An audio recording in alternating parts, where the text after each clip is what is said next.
Well, as you can probably see, we are in the city of St. Louis. Behind me directly is the old courthouse, and beyond that, the famous St. Louis Arch, the gateway to the west. And then just beyond the arch, of course, is the Mississippi River, not far from where the Missouri River joins with it. When we think of St. Louis for Baptist history, one name that certainly comes to mind is John Mason Peck. He was a Baptist missionary to what was at the time the western frontier of the United States, spending a lot of his time in Missouri and Illinois. Now, John Mason Peck was a New Englander. He was born in Connecticut, and shortly after the birth of his first son, he and his wife joined the Baptist Church.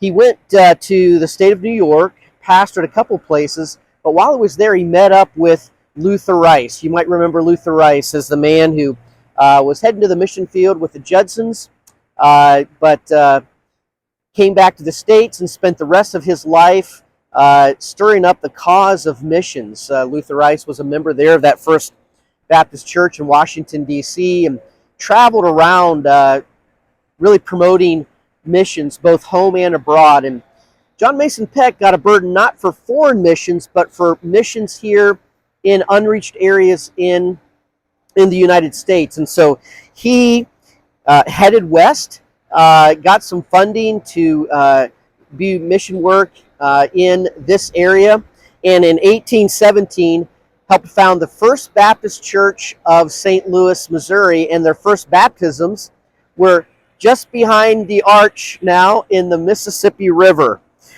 He established a mission society for the West, Bible societies printing and distributing Bibles, Sunday school associations, and also he understood the need for the preachers out west here to be taught and trained through Bible college, and so he helped establish a Bible college for the training of Baptist preachers out here as well.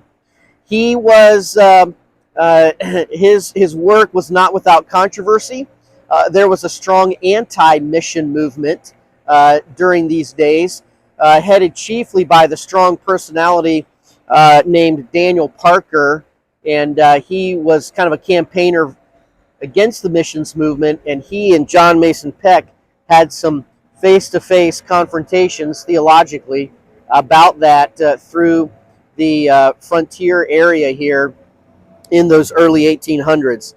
Peck also was staunchly anti-slavery, and he actually helped the Illinois governor, Edward Coles, defeat efforts to revise the Illinois Constitution to make it a slave state. So he was a great friend to